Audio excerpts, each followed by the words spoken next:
This is going to be a Terrormancer Core Necro World v World and PvP commentary. Basically, they've changed how some traits are organized in the Curses trait line, so you can now get the Corruption on your Dark Path, and you can get Terror. So before, that was kind of awkward because you want to remove stability with the Corruption, and then you want to get Fear damage, but you can't get both at the same time. Now you can get both. So the Terrormancer build is pretty good right now, so I'm going to go over my decision making and playstyle as that build in World vs. World and PvP. So as you can see right now, I'm getting Zerg down by a bunch of players in World vs. World. You're going to have the same issues you've always had on Core Necro, is that you get destroyed by CC or being massively outnumbered, but you need to use the Worm and the Spectral Walk to survive and juke very well. Also, there is the Snow Leopard Norn Racial Elite, which gives you stealth. So we're going to be showing how that's working as well in World vs. World only. Obviously, you can't use that in PvP. And that allows you to escape a lot of situations and make Core Necro feel a little bit better in World vs. World. So basically the idea is here, we're going for fear chains. We want to just fear into fear into fear. But a lot of times, players are going to dodge your fear when they see it. So it's a lot about baiting cooldowns, counting cooldowns, and then going for your big fear chain combo. So here's a situation where I go into it's like a 3 players on the wall here. I'm going to use my Warhorn 4 to get the fear on their Tempest here, and they go down almost immediately. Looks like they're full Zerk or something.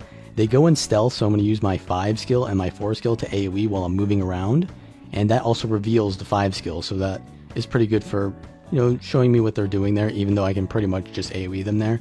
Also, I'm using Scepter right now. You can use Pistol in your main hand or Scepter.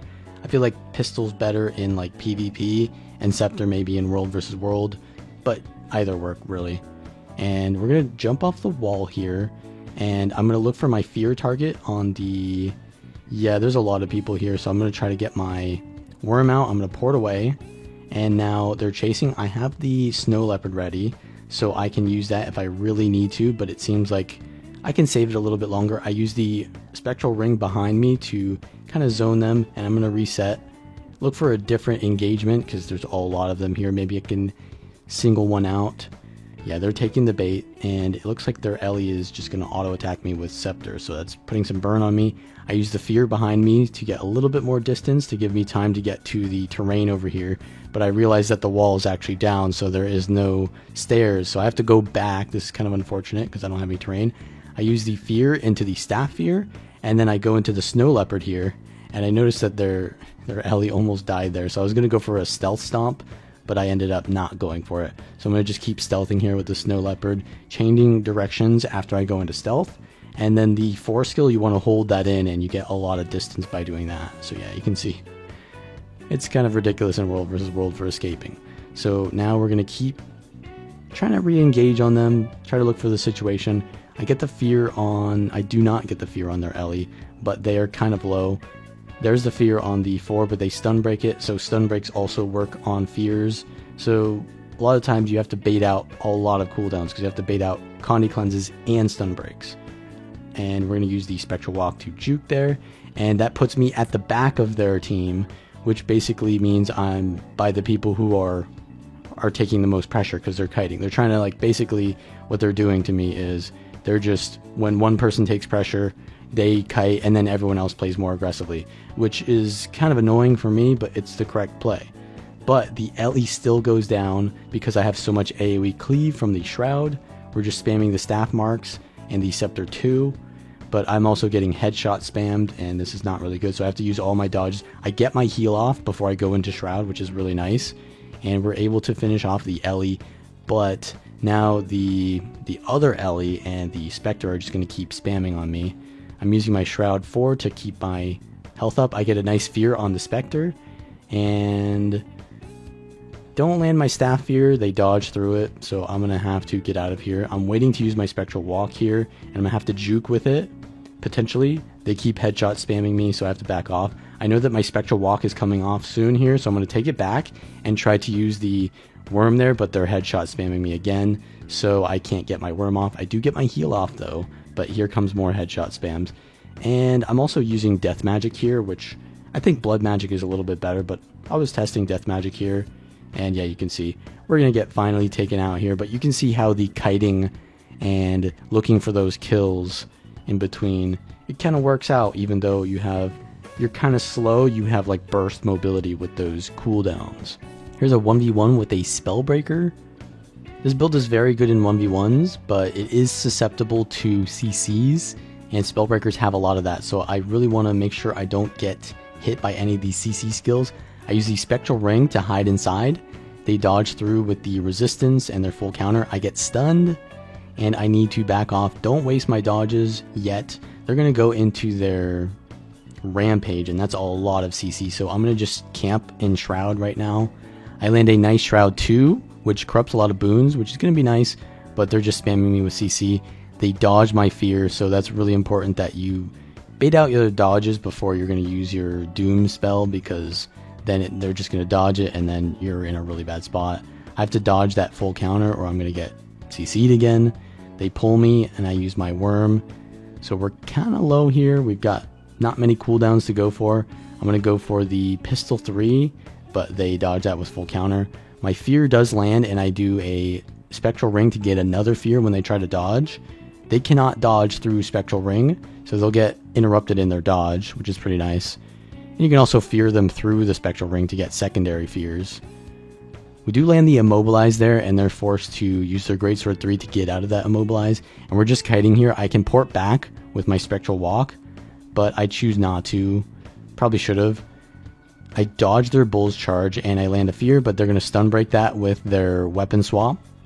And now I land a nice fear in their Shield 4. Remember that Warhorn 4 and your Staff 5 with the Staff trait are unblockable, so you can interrupt a lot of blocks. I land a nice Corrupt on their full counter, so that's huge pressure. And we get the fear, but they have resistance, so they're going to ignore that fear. But when the resistance ends, they will get feared. Another fear ring, and we land the Staff 5 for a secondary fear. They're out of cooldowns, and the terror just ticks, and they die. Here's a 1v1 with a Soul Beast. Generally, Rangers are pretty good against Necros, but I have a lot of Condi pressure, and Soul Beasts generally don't have that much Condi cleanse anymore because they're usually running skirmishing. So I just need to land my combos. I'm using Lich Form here actually instead of the Snow Leopard because it's way better in 1v1s. And you can use the 5 and the 4 skills when you start, and then just use the 3 for the fear and just spam 1 and 2. It's pretty heavy pressure, and it gives you a lot of Shroud and stability, which allows you to avoid some CC here. Now I get stunned. I use my Fear Ring to peel for myself and land my nice pistol combo. They use their barrier there, so we can't get too much damage, but we're applying conditions anyways. I land my Shroud 5, or my Staff 5, into my Shroud 2, so we've got a lot of pressure on them. Let me use my Shroud 5 before I leave, and that's going to pull some Torment, but they go out of range and break the tether. They're pretty low, so I'm going to try to finish them off with a Fear, but they dodge. And they're going to be able to reset here with some range here. They get the Stealth, it looks like, from the Seamoth. So they get a reset, but that's fine because I was kind of out of cooldowns. They mount mid-duel, so BM is enabled apparently. And we're going to go into the Shroud 5 here. I'm just auto-attacking Shroud here because I'm trying to bait out their cooldowns. Shroud 2 before I leave, but they evade that. And we're just going to use our staff abilities at max range, fear them, and get the kill with that. Here's a situation where I'm being chased by a Willbender, looks like their condition, and I am using terrain to kite them. I land a stun and my fear from the Warhorn 4, and since fear will make them go in the opposite direction of where you are, you can control their positioning. So I basically force them to fall off that cliff and die because I moved to the right since the cliff is to the left, and basically force them to go off. Now here I'm going to use Spectral Walk to get out of combat, and then I'm going to come back up to the top and mount, which is going to allow me to get a better engage here. But it looks like there's a lot of them, so we can't just go in there. So I'm going to try to use terrain again before I fully engage on them. Just try not to get run over by the Zerg here. My ally goes down, so we're going to try to res them, but they're immediately stomping. They have stability, so I can't really fear them right now, so yeah, we can't do anything about that. We can just res maybe. Yeah, there's not enough, so we're gonna have to back off here. I'm gonna go into Shroud here, and the stability actually got corrupted there, and what I did was I immediately moved as close to the wall as possible to position that fear so they would fall off the terrain and no longer be able to chase me. So once again, the fear positioning is important. This is why you don't want to use things like the Relic of the Necromancer, which gives you a slow on your fear. And there I also use the mount, because the mount actually gives you a kind of like a more horizontal hitbox, and it can allow you to kind of hit these like jagged rocks in the wall and break your fall damage. So that's kind of nice there for that, and we're going to be able to get out of this outnumbered situation and reset. Alright, so that was how you play the build in World vs. World. Once again, if you do want to see the builds in each respective game mode, then check the link in the description. But here's how you're going to be playing it in PvP. It's basically the same playstyle. We're using Lich Form here, and this is going to show a little bit more mechanically, because World vs. World is more about positioning and timing and coordination. PvP is a little bit more about rotations and your output. So this is going to be a little bit more mechanically focused than positioning or awareness focused. So we're going to go into the mid fight at the start. I use my Worm because it's a blast finisher for a little bit more stealth. Maybe not worth it there because now I lose my stun break. I'm just going to spam marks on the mid node from the side. Always great to do that as a Necro. I'm using the pistol here, and we're going to go for their support immediately. They have stability, so I go for the Shroud 2, immediately remove their boons, and we go in for the Shroud 5 and 4 combo, but I'm getting pulled in and taking a lot of damage. I need to get out so I can use my Lich Form and my heal skill. Yeah, we get their support down, so I'm going to try to Lich Form this to cleave it out. I use the Shroud, or the Lich 3 there to get the fear. And we're just going to auto attack, spamming 1 and 2 here, because they've got a lot of Aegis on Dragon Hunters now. So we just need to spam as much as possible. And a lot of core Necro things are like really slow, so it gets countered by Aegis, except for the staff marks, but those were on cooldown. Now I see there's a lot up there, so I don't want to go for the Worm just yet. I waited to use the Worm until they came down, and then I used it to get up and get out of the focus. Now their Catalyst is on mid, and I don't have Scepter, which is probably better against Catalysts, but I do want to go for the Shroud 2 there. The Shroud 2 is really good against any kind of Ellie because it puts chill on them and it corrupts their boons, so a lot of cover Condi on that chill and allows you to get the kill really fast. Shroud 2 is like one of the most powerful skills on core Necro, so you always want to land it, and it's also kind of hard for enemies to see it in these larger fights, so make sure you focus the right target with it. Now we're doing pretty well. We have a 2 cap, and I see that our home node is probably not being defended, so I'm going to watch that a little bit. I'm not really a 1v1er, I'm more of a DPS, so I'm kind of watching nodes. My team kind of likes to overextend, it looks like, from their positioning, so I'm going to back off a little bit to play a more defensive role. I land my Warhorn 4 on their support, and we force them into their stability, and now I want to use my Shroud 4 and 5 through the wall to just pressure them a little bit. I do some damage with the Shroud 4, and I can remove Aegis maybe. Now I see that their Dragon Hunter is low, but we can't chase them because we're getting a lot of pressure on us as well. And we can use our marks from the top here, but yeah, the Dragon Hunter is just trying to decap us, so I use the Staff 5 to fear them off the node so they can't decap us. And their support is here, but I just wasted my Shroud 2, so we can't get their stability there. Whenever you corrupt a stability with your Shroud 2, it just feels amazing. So maybe it's not always appropriate to do it, but it's kind of like an addiction thing that all Necros have, where they see stability, they want to corrupt it. So, I mean, it's usually a good idea. So now their Dragon Hunter is trying to push off node. Their support's going to go for the decap, so that's fine. That means I get to 1v1 their Dragon Hunter without the support pressuring me. So yeah, that's not that bad, and I would have lost the node anyways if I went for it. So this is completely fine with me. I'm just going to use the terrain here. The Shroud 4 does a lot of damage while I'm using the terrain there. I use Lich Form to get some stability, and I use the 3 skill to reposition. and use the fear wall there so I don't get chased hard. Yeah, I'm getting chased very hard still. And I'm just going around terrain here using my Shroud. Shroud 5. I don't land the fear to get them off me, but I do land the nice worm here to kite, but they're hard on me. I get the fear, but they use stability or some kind of thing that breaks stun, so they're going to be able to get the kill on me. I noticed that my Tempest is actually not a support at this point, so the aggressive playstyle that I was adopting just now was probably not correct. The more defensive one at the start of the game is probably more appropriate, because this isn't a support Tempest, so I'm kind of surviving on my own at all times pretty much.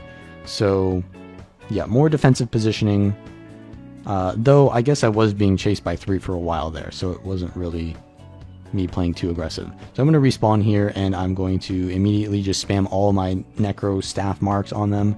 I can use the unblockable Warhorn 4 there to get their block, and we're just going to spam our Fear and our Shroud. I tell my teammate to cap the node, but they probably didn't need that because they were going to do it anyways. And we're going to go into mid now after getting that kill.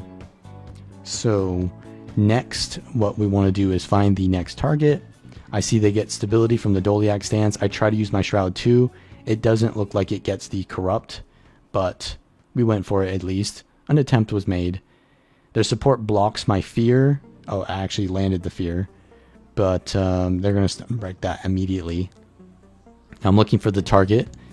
I am pressuring their support a little bit, but we probably could be capping the mid node at this point, but I think my team really likes to fight off nodes, so I'm trying to help them out so they don't die. They do have support, and it looks like we don't. The reason why I think we don't have support is because our Tempest is using Signets, and that's usually a little bit more selfish, so I assume that they're not support, but they may just be a support that is a little bit more selfish.